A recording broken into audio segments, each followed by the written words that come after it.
Hey there, my name's Drew Brashler, and in this video, I'm going to be teaching you how to use subgroups on the Behringer X32 and how this will actually benefit you with mixing. If you're brand new to my channel, I'm all about helping you feel more confident in your production gear no matter where you're starting from. So let's go ahead and dive in. Now, when you are mixing with subgroups, instead of sending the channels to the left-right bus, you are sending them to a group that then goes to the left-right bus. So I have a little diagram here. So I have my kick, snare, toms, overheads, hi-hats, bass guitar, electric guitars, acoustics, so on and so forth. So we can see that I have set up here a drum group, a parallel drum group, a band group, and a vocal group. And then these are then going to the left-right bus. So instead of sending my kick directly to the left-right bus, I'm going to send my kick, snare, toms to my drum group and a parallel drum group, as well as my overheads and hi-hats, basically all my cymbals. Those are only going to go to my drum group. And I actually have another video on this coming out soon of just how to dial in this parallel drum group. But basically, the parallel drum group, the intention of that is to add a massive amount of compression on this and blend it in with the drum group. And so the parallel drum group just adds this enormous amount of low-end body and just compression underneath the main drum group. And so we don't send any cymbals to our parallel drum group. My band group then gets my bass guitar, electrics, acoustics, keys, tracks, any miscellaneous things that we have in there. Those then go to the band group. And then my vocals, they go directly to my vocal group. But none of these channels go directly to my main left-right bus yet. They have to go through one of these groups. And the reason for this is if I place my channels into these groups, I can do a global compression or a global EQ on, say, the drums or the band group or the vocals.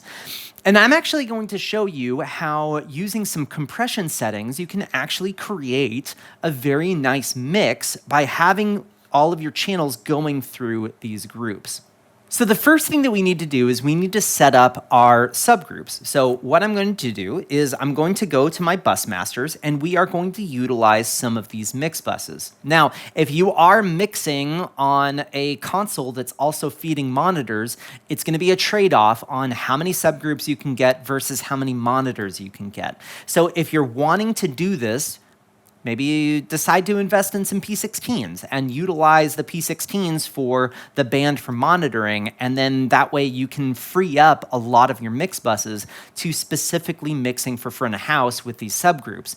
If you're mixing front of house and you have a monitor console, then you don't even need to worry about it, and you can just go directly into mixing with these subgroups. So what I'm going to end up doing is I'm going to utilize 4 stereo pair of mix buses. So we'll go 9 and 10, 7 and 8, 5 and 6, and 3 and 4. So my 3 and 4, those are going to start out as my drum group here. So what I'm going to do is I'm going to first press select and then press home, and I'm going to link my mix bus 3 and 4 together. So I'm going to go ahead and press confirm.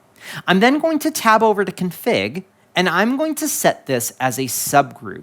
Now what that's going to allow me to do is mute and unmute certain channels into this subgroup. So I'm going to go ahead and press subgroup and I can confirm.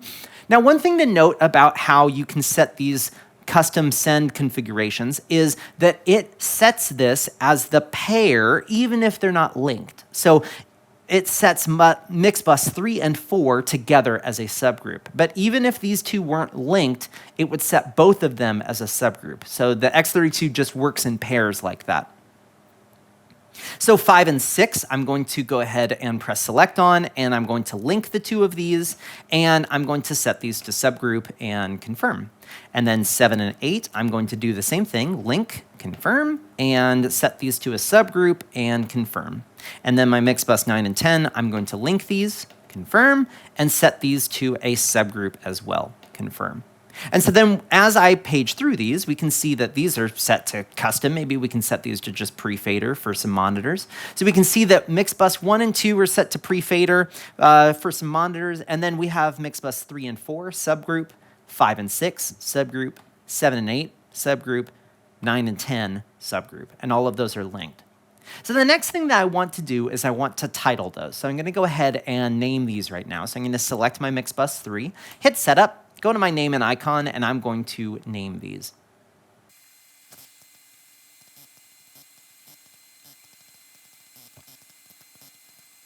Okay, now that I have these named, I have my drums, my drum parallel, and then my band and my vocals. And so what I'm going to do is I'm going to select my Mixbus 3 and 4.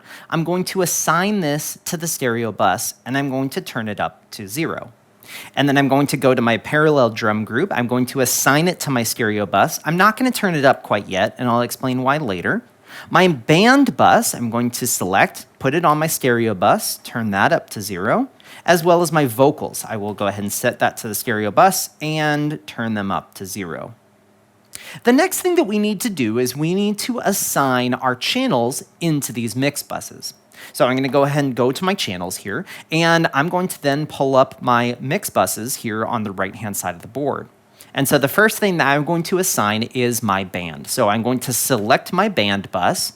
I'm going to press Sends on Fader, and then the left side of my console will flip into my Sends on Fader mode, which allows me to mute and unmute any of these into these mix buses. So because this is my band, I'm going to unmute any of my band instruments.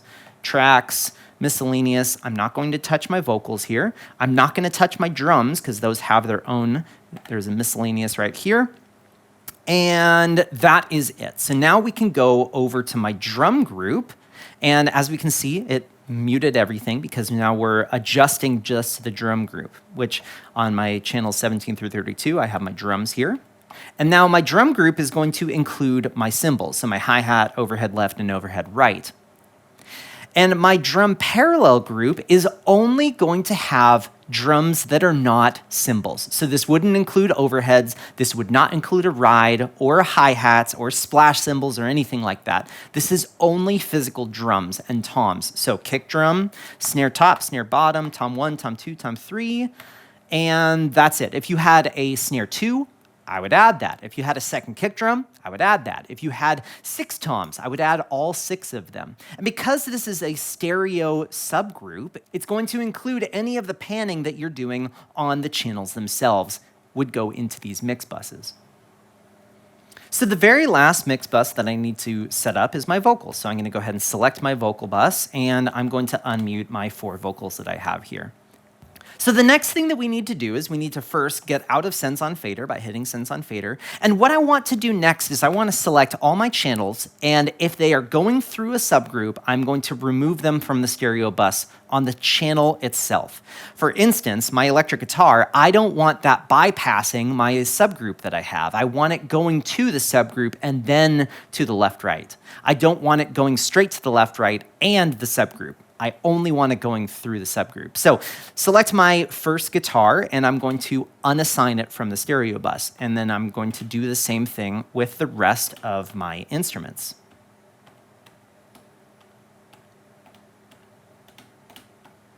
Same with my vocals and my drums.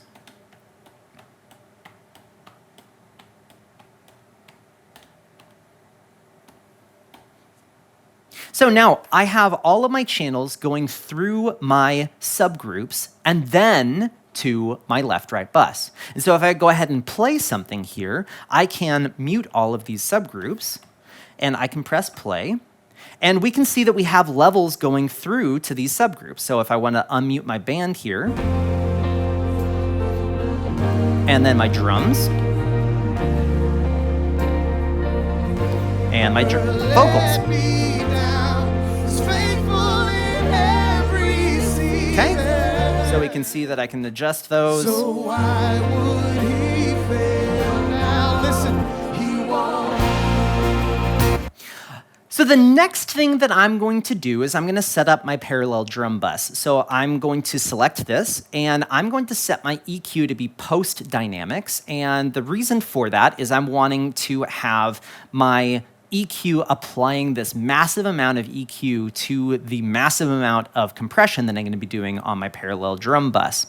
So I'm going to go to my dynamics section. I'm going to activate this, set this to a 10:1 ratio, and take my hold time down and my release time down into the 60s. And what I'm going to do is I'm going to dial this down a lot. So this is going to be a massive amount of compression. And so let's go ahead and press play, and I'll just have the parallel drum bus going here.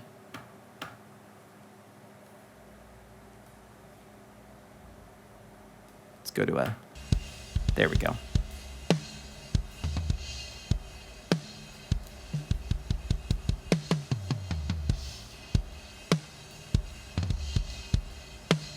Okay, so this is going to sound super compressed, which is the goal for this. So the next thing that I'm going to do is go over to my EQ, and I am going to add in some low end. So I'm going to add about 5 dB underneath 150, and then go to my high band. I'm going to add in about 4 dB of high end, about above 10K. And then the last thing I'm going to do is go to my low mid, and I'm going to cut out some of this 400. Okay, so we're just going to cut that out.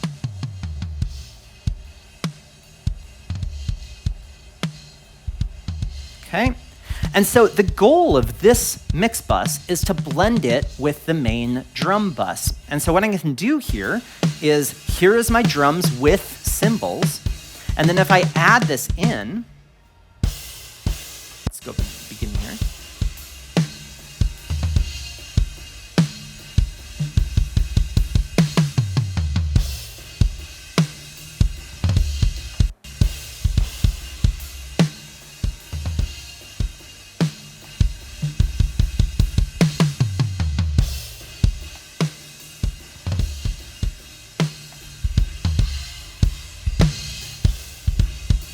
So you can hear the difference between having the parallel drum bus muted and having it unmuted. When you unmute this parallel drum bus, it just adds in this massive amount of low end and creates more sustain and a longer release time for all these drums. It just is a lot more in your face. And so the cool thing about this is we can vary the volume of this parallel drum bus to taste along with our main drums.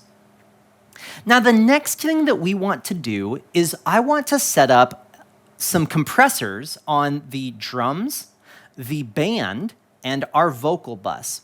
And what I'm going to do is I'm actually going to set these to be the same compression settings on all 3 of these subgroups. And so we can see here, this is just a little diagram I printed off real quick. On my drums, I'm going to set a compressor up with a ratio of 3:1. I'm going to set up a compressor on my band bus with a ratio of 3:1, and I'm going to set up a compressor on my vocals with a ratio of 3:1.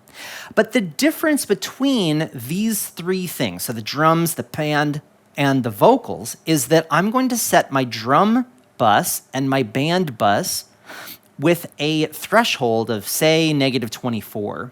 And then what I'm going to do is I'm going to set my vocal mix bus to have a threshold slightly above, by 2 dB higher on the threshold.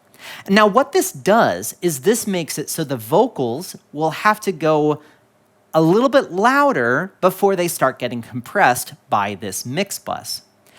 Now this is a good thing because your band is going to compress at 2 dB lower than the vocals will. And so this will actually set up a pretty cool situation in that your vocals will always be slightly above in volume compared to your band, which one of my most important goals is for vocal clarity. I am always trying to get the best vocal clarity in my mixes because the vocal is honestly the most important part of the mix. No one goes home humming the snare drum is what everyone says. And that's true. You know, if you're mixing in a church environment or if you're mixing in a big arena with an artist, people are coming to see that artist and they want to be able to hear that artist clearly. And so by doing this with my threshold setting on my vocals just slightly higher than the band, it's going to ensure that that vocal is going to be a little bit farther forward in the mix than the band is.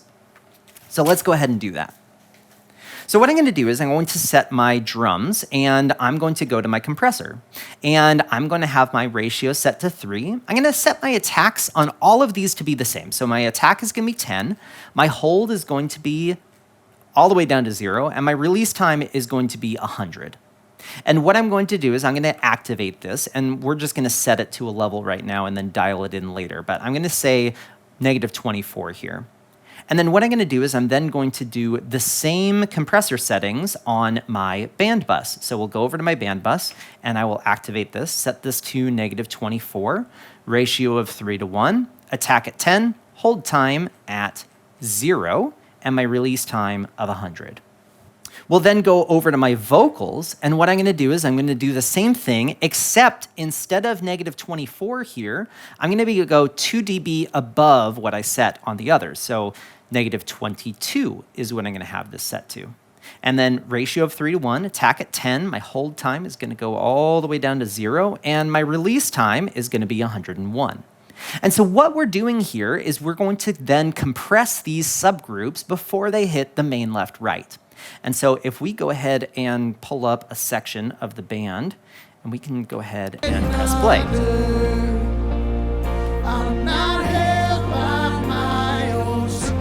So here's the band bus. We can see that there's a little bit of compression that's happening here. And if this is too much, what we can do is we can set this up to maybe 22. So we're going to set all of these to -22. So on this one, we'll go -22, -22, and then the vocals is then going to be at -20. He won't fail. He won't fail. He won't. Oh, he won't. He won't. He won't fail. He won't fail. Christ is my firm foundation. So there's without the parallel drum bus. Everything around me is shaking. There it is with it. Without.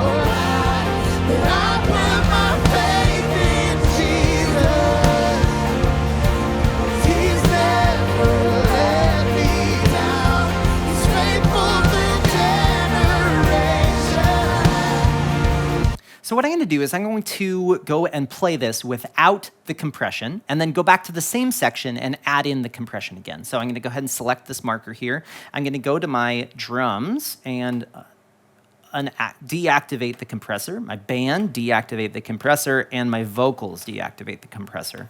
And I'm going to go ahead and leave my parallel drum bus a little bit lower and leave in the compression here. So let's go ahead and press play.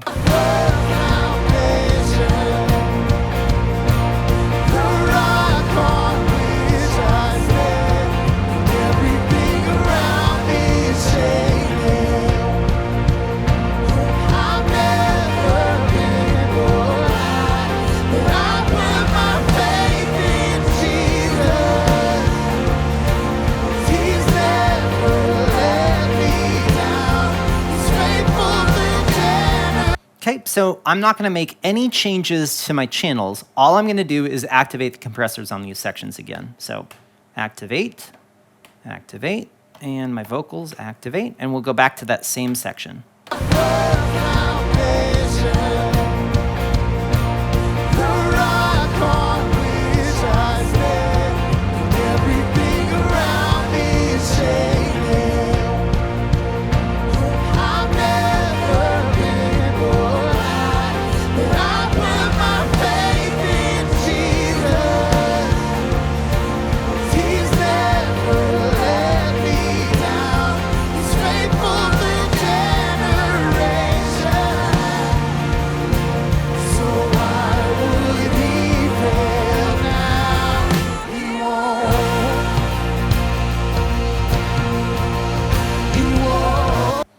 Go back and deactivate these compressors again, and we'll see that the vocals will just come back in the mix and not be as present.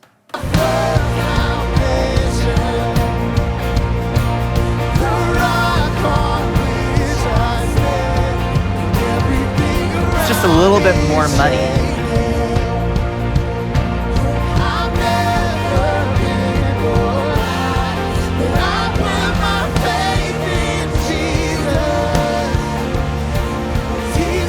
Dial these back a little bit more, back to that -24 spot. Add in a little bit more compression. And it rounds it out just a little bit more.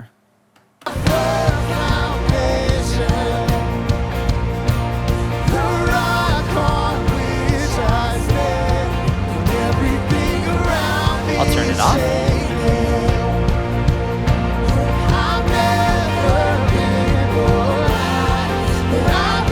On again.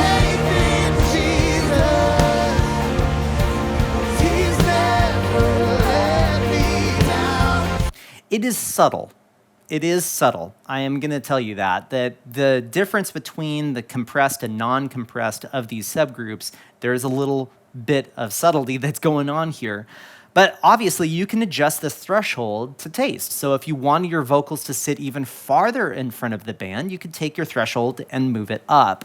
Now, the other thing that you could do is you can vary the volume of your entire band here with these faders. So if you find yourself getting too hot into your left-right bus, but all of your settings on your channels are perfect, what you can do is you can actually shave off a little bit of gain. So we can take this and maybe take our drums down to -5, and then just do a 5 dB reduction on everything. And so what this will end up doing is this will turn down everything by 5 dB before it hits the left-right bus. So if I went ahead and pressed play on this, we are quieter. So that means that we're not getting into the compression as much right now. And so you could vary your volume now even more if you wanted to. So this is now a less compressed mix because I do have a bus compressor happening on my main left-right. So another thing that you can do with this is you can apply EQ. And so if you chose that your vocals were not bright enough or they were too bright, maybe you can go in and apply an EQ curve to the global set of vocals. Same with your band. You could say, oh, my band is too much in the 200 hertz range. Well, then we could go and activate our EQ, go down to 200 hertz, and just pull out a little bit of 200 hertz out of just the band. Now, this type of stuff is not something that you could do easily with just the channels. You would have to go through all of your channels and apply a 200 hertz cut on all of those channels in comparison to just grabbing your Mixbus and doing one EQ adjustment. Now, I hope this video was helpful for you today. I love mixing with subgroups, and if I'm not having to utilize my Mixbusses for feeding monitors, then I'm always going to be setting up Mixbusses. Now, you can even go farther as to have a guitar subgroup and a bass subgroup, tracks, and just have all of your instrument groups into a set of subgroups. When I'm mixing front of house and I have full control of all of my subgroups, I would set up drums, parallel drums, bass, guitar, tracks, vocals, and a miscellaneous. And sometimes I'll even do a parallel vocals where I'm doing a lot of compression on the vocals and just feather that in underneath that vocal bus. But the benefit of having these subgroups is that you can have this Mixbus compression happening in these subgroups. And that can just kind of keep a little bit more of a clamp on all the channels that you have and make it less fader adjustments that you have to do. It gets a little bit more into like an auto mix situation where if your electric guitarist all of a sudden goes into a solo and they jump up by 20 dB on a pedal by accident, your compressor is going to clamp that down and not have it go as high as 20 dB. It'll just go up a little bit above that compressor. Now, if you do happen to have any questions about this, go ahead and post in the comment section below. Also, if there's a video that you're hoping that I would make on the X32 or any of the other mixers that are out there, please post that in the comment section down below, as I'm always reading through those comments to find videos that are going to be helpful for you. If you haven't already, make sure to check out my website at drewbrashler.com, where I do have an X32 fundamentals course. So go ahead and check that out. But I hope you guys have a great day.